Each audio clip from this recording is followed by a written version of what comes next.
Extensão em Foco. Notícias e entrevistas com quem faz a extensão na nossa universidade. Apresentação: Vicente Fonseca. Boa tarde, ouvintes da Rádio da Universidade. Essa é mais uma edição do Extensão em Foco, o espaço do extensionista aqui na nossa Rádio Universitária, tratando de projetos que foram destaque no último Salão de Extensão, ocorrido no Campus do Vale de 12 a 16 de setembro. E hoje a gente traz o projeto Teatro e Dança com Alunos Surdos. E o nosso convidado de hoje é o professor Sérgio Lukin, professor da FACED, coordenador do projeto. É um projeto que trata do teatro e a dança no cotidiano escolar de crianças e adolescentes surdos, através de oficinas práticas, princípios do contato e improvisação para a criação teatral, experimentação de registros em foto e vídeo realizados pelos próprios participantes, entre outras atividades e entre outros objetivos. Professor Sérgio, muito boa tarde. Boa tarde, agradeço o convite, estamos aqui. Satisfação é toda nossa. Eu queria iniciar o nosso papo perguntando para o senhor como é que surgiu o interesse no seu trabalho pela inclusão de surdos no teatro. Eu comecei com esse projeto sozinho, Eu nem estava na universidade ainda quando eu resolvi trabalhar com surdos. Achei que era uma aproximação muito boa o teatro, pela linguagem que eu via. Depois fui entender que é uma língua, mas inicialmente vi aquele corpo todo se expressando, achei que era um recurso interessante para aproximar da expressão, da representação. E aí comecei a me envolver com escolas de surdos e depois entrei na universidade e continuei com o projeto de extensão, para fazer esse trabalho dentro do espaço escolar. Quem está junto com a gente aqui hoje para conduzir a entrevista é o Elias Santos. Elias, boa tarde. Boa tarde, Vicente. Boa tarde, professor Sérgio, ouvintes da Rádio da Universidade. Professor, como é a rotina das atividades do grupo? Temos encontros semanais na escola e temos encontros quinzenais de orientação na universidade. Então, a gente planeja, muitas vezes é por e-mail, fazemos o planejamento, vemos as possibilidades de avanço do trabalho, porque já está na 4ª edição. Então, a gente foi criando diferentes desafios a cada ano. Então, é uma orientação feita com os bolsistas e tem mais uma doutoranda que acompanha todo o trabalho, que é a Márcia Berselli. A bolsista é a Kátia Weiler e a Priscila Jardim. E todo o meu elogio ao trabalho que elas têm feito, que me mantém muito seguro, porque essa continuidade é importante, pensando na extensão, que eu comecei sozinho, mas fui formando pessoas interessadas nesse trabalho, tanto como pesquisa como extensão. Então, isso aí vai dando uma continuidade que é importante para o nosso trabalho. Então, um encontro de orientação e um encontro semanal que elas trabalham na escola. E isso aí vai dando uma produção que cria registros escritos, fotos, vídeos, como vocês mencionaram antes, que é para manter também uma memória do trabalho e deixar algo na escola, para que eles tenham uma memória registrada lá também. Sim, e na escola se produzem peças teatrais, elas são peças sinalizadas, como é o trabalho? Eles trabalham com língua de sinais. As alunas bolsistas agora, elas não dominam a língua de sinais, então elas trabalham com uma forma oralizada, mas os alunos vão ajudando nos sinais que elas não conhecem. Então, tem uma inversão aqui, os alunos se tornaram os professores das pessoas que estão chegando nessa comunidade.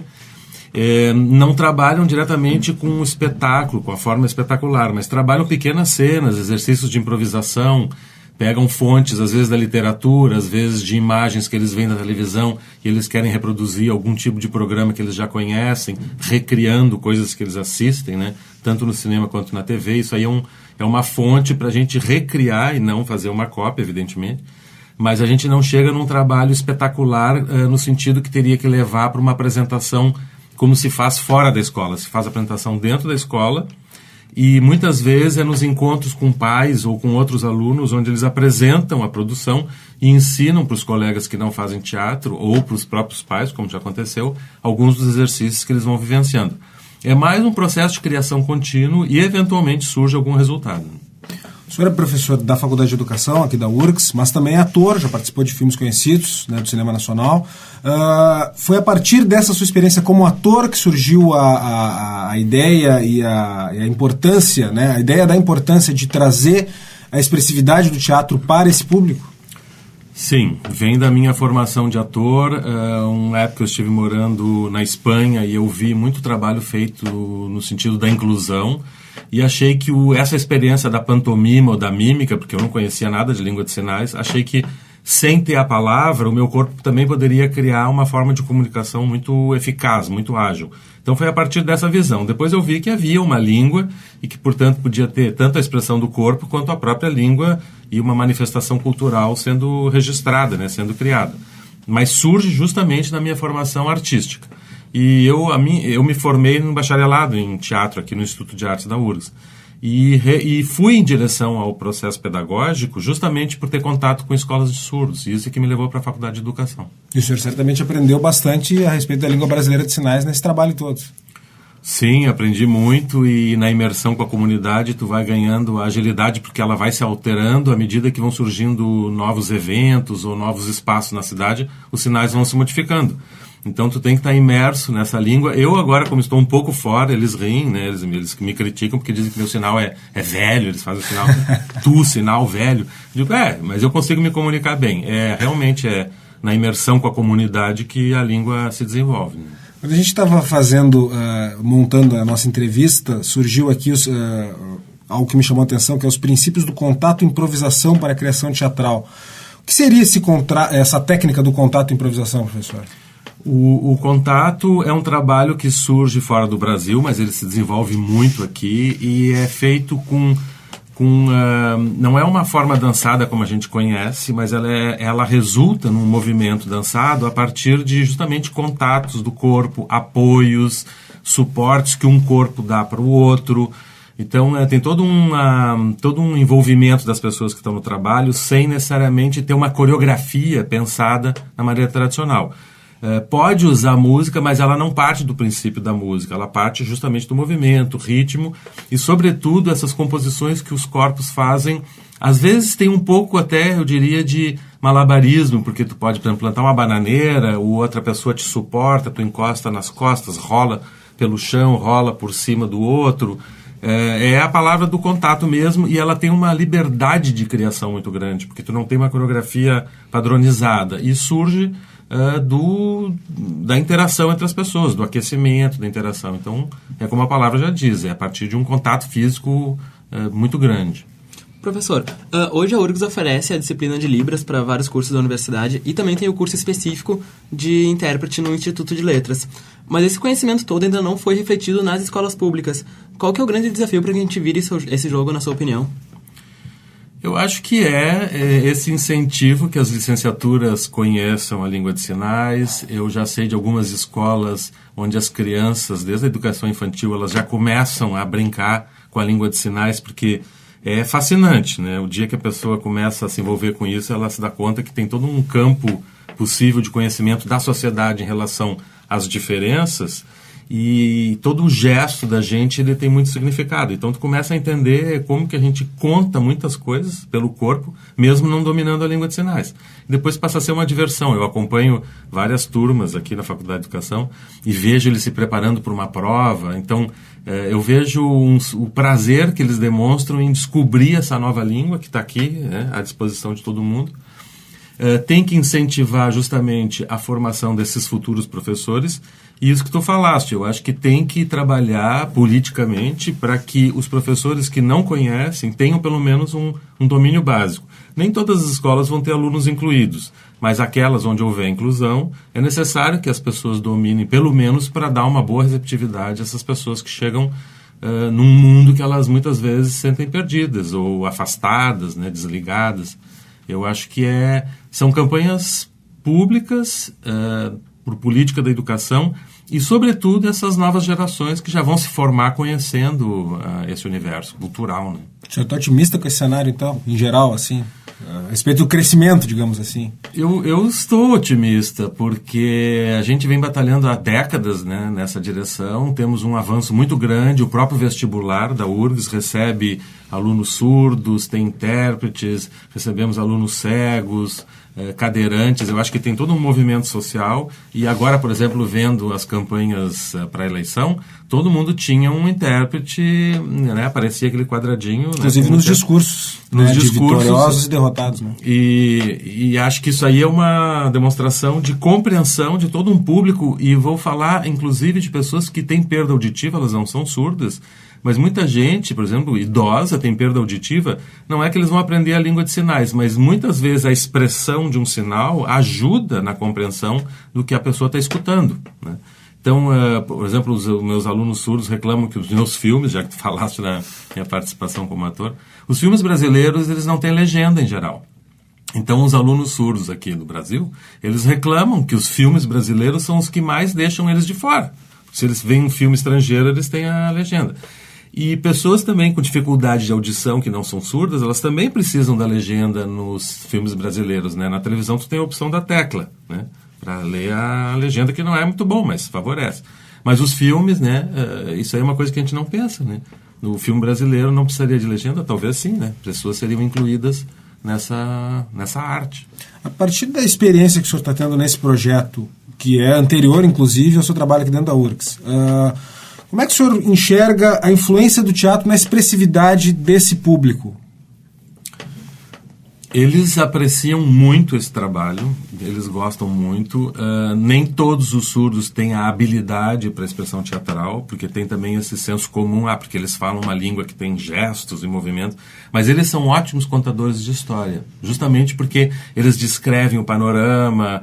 Quando tem uma rodinha, por exemplo, no clube de surdos ou na escola, que tem um que seja um bom contador de histórias, fica aquele monte de gente em volta, como entre ouvintes também, né? Que a gente sempre tem alguém, um parente, assim, na família que conta uma história boa. Eles são muito expressivos, né, porque a língua de sinais solicita isso, demanda. Então, eles têm um encontro muito bom com o teatro. Tem grupos de teatro no mundo inteiro, de surdos, e que tem, assim, 30, 40 anos, tem muita tradição. E espera-se que isso seja fomentado e seja mantido como uma forma cultural muito pertinente, né, a um grupo de pessoas que se comunica através do corpo, né, através de uma linguagem gestual. E mesmo o projeto de extensão aqui, anos atrás, a gente criou um grupo dentro da extensão, que agora está fora, que é o Signatores, tem página no Facebook também, com uma aluna aqui da universidade. Então, a própria extensão permitiu que esse grupo, que está se apresentando fora da universidade, tivesse um desenvolvimento dentro. Então, é um agradecimento também a esse tipo de estrutura que a extensão nos permite, para essas iniciativas que elas nascem aqui dentro, ganham vida fora, como fruto de todo um investimento que a universidade faz. E nesse período, o que o senhor notou de evolução em relação ao projeto e os desafios que ele tem a superar ainda nesses 4 anos? O desafio é a permanência, que é sempre, a gente a cada ano fica contando se tem bolsa, se vai ter aluno interessado, isso aí é um desafio permanente, né? Mas tem tido uma ótima resposta. Uma coisa muito boa é esse aprendizado que os alunos foram fazendo do registro, que a gente achou importante. Porque vários anos a gente queria bolsista que trabalhasse com imagem e foto, vídeo, para a memória e para criar um material pedagógico, né, que a gente pudesse apresentar no salão ou que pudesse deixar nas escolas. E isso fomos ganhando através das bolsas, e um dos bolsistas conseguiu que os alunos se apropriassem da linguagem, para a gente ter um registro feito dentro da escola e não depender de alguém que ficasse fazendo de fora. Além do que, vai dando para eles um recurso digital, que é trabalhar com a memória, né, com o registro, que é importante, porque senão desaparece depois, né? Se a gente fica só no trabalho cotidiano, isso acaba saindo do nosso controle, e eu acho importante, até para a universidade, que isso permaneça. Então, tem um avanço nesse sentido, e há desejo de que nós tenhamos mais pessoas interessadas e que se possa ampliar. Nós estamos trabalhando com uma escola, e se pudesse ampliar para outras escolas e trazer professores que não conhecem a linguagem para também, né, ter um aprendizado nessa direção. Bom, professor, agora para a gente ir encerrando, como foi a sua participação no 17º Salão de Extensão, agora em setembro, que o seu trabalho foi um dos destaques do evento? Olha, eu só posso agradecer as minhas bolsistas, a Márcia Bercelli, a Kátia Weiler, Priscila Jardim, vou reiterar o nome delas aqui. O Jonas Ferrari foi um que trabalhou conosco também no sentido de registro. A Adriana Somacal, que criou o Signatores. Eu acho que foi um êxito que vem se acumulando, né, pela experiência. Fizemos, claro, eu sempre faço um ensaio, né, com os PowerPoint para ver como é que está acho que essas bolsistas estão se apropriando muito bem de como passar adiante essa informação. Então, foi uma vitória, né? Mais uma, eu fico feliz com isso e parabenizo as pessoas que auxiliam e a própria extensão, né, que dá todo esse espaço há tantos anos para o nosso projeto. Professor Sérgio Lukin, professor da Faculdade de Educação da URGS e coordenador do projeto Teatro e Dança com Alunos Surdos, muito obrigado pela sua participação com a Extensão em Foco e parabéns pelo excelente trabalho que é feito nesse projeto tão importante, né, aqui da extensão da nossa universidade. Muito obrigado e vamos adiante. Vamos adiante agora com as notícias da extensão.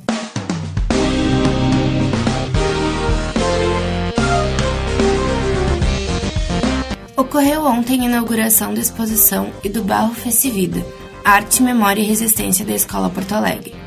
A mostra foi organizada em parceria entre a Escola Porto Alegre e o Programa de Extensão Tecoporã, da URGS, e produzido pelos alunos do Núcleo de Trabalho Educativo. A atividade fez parte das comemorações dos 21 anos da escola, que busca a construção de outros olhares sobre a população em situação de rua.